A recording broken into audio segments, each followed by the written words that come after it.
So all I need medication. Your medication makes me high. Just medication.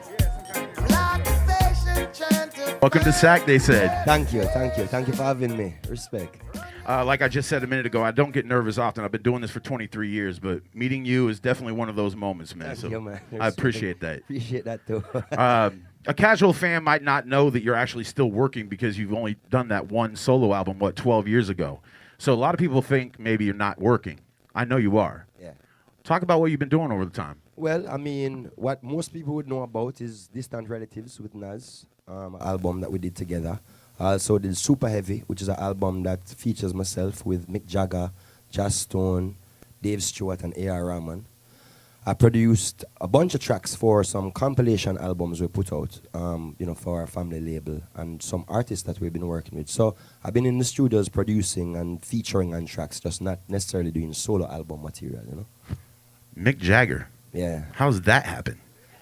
Well, they had the idea that they wanted to do a group with people from different genres of music, kind of like, a whole palette of different varieties of music. And I was the ambassador that they chose to be, the reggae side of it, So they invited me, and that was right around the same time that I'd started working on the album with Nas. So I would be in the studio in the day with Mick Jagger from 1 to say 10 o'clock in the night. And then from 10 to we fell asleep, I would be in the studio with Nas, Yeah. Where's the studio at? Where's this at? That is here not here, in California though, in LA. It was Henson is the name of the recording studio. It's the same studio where they did We Are the World. Okay. Wow. So yeah, legendary. big studio, yeah. Yeah, legendary. So Stony Hill is the name of the album, dropped on your birthday, correct? Yes. And talk about Stony Hill, because that's an actual place. Yeah. So Stony Hill is a place in Jamaica where I grew up. And it's in the hills, kind of overlooking the city. And it's kind of known to be the nicer part of town, as opposed to the ghetto, So I kind of wanted to highlight my upbringing and highlight the fact that because of being, a hard-working person and being a diligent person, my father was able to elevate himself from the ghetto, that he could have a child like myself born where I was born, which is a very rare story. Or not, well, rare enough. It doesn't happen very often, you know what I mean? So I kind of wanted to highlight that part of my history. And then it kind of also just was a continuation of the theme of my albums, because I have an album named Halfway Tree, which is a place in Jamaica also.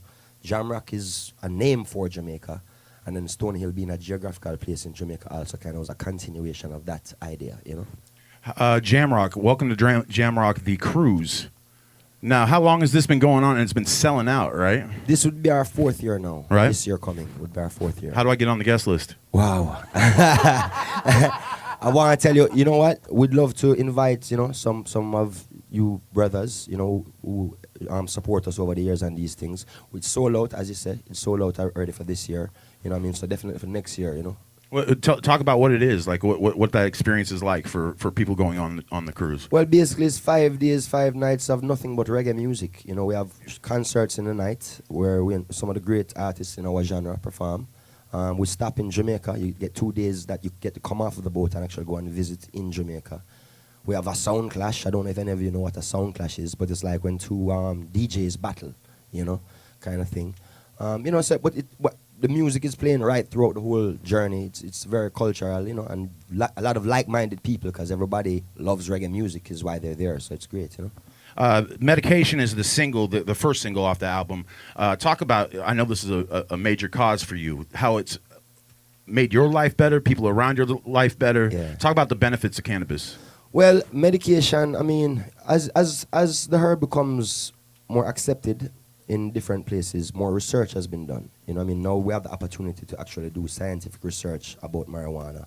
And what's being proven is all of the medical benefits that the herb has, And it's not just, it's not just getting over a headache, we're talking about, helping with Parkinson's, Crohn's disease, multiple sclerosis, epilepsy, some serious illnesses, I deal with.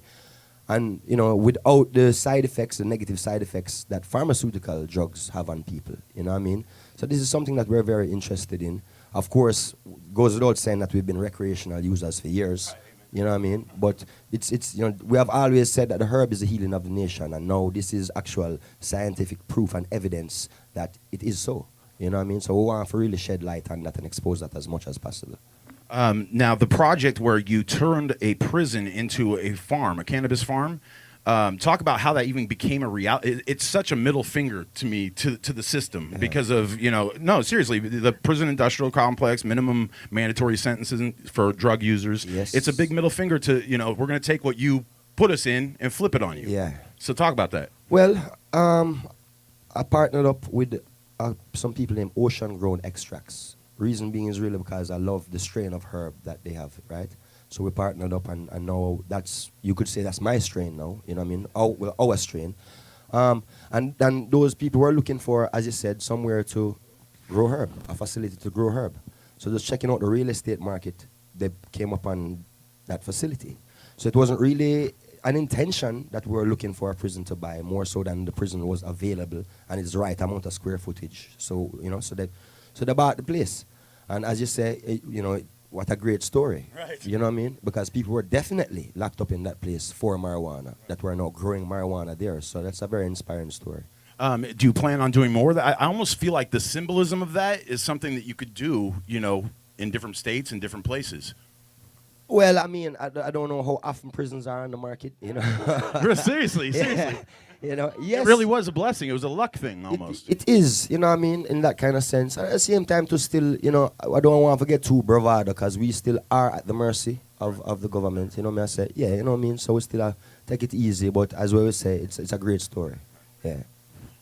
Talk about the, you have medication, Roar. As a father now, I heard many references in that song about the children. Roar. Yeah. Yeah. And is this something that you find as a father, you're more conscious when you're writing your lyrics because of your seed, or were you? I know you've been woke your entire life, but is that something you find yourself writing into your music now? I would say probably, I would have to say yes, not consciously though. You know what I mean? I can't say that, you know, when I'm sitting down to write music or whatever the case may be, that's a thought in my head. But obviously it has affected my life and my view of life and, you know, how I live. So definitely it has affected the music in some way or the other.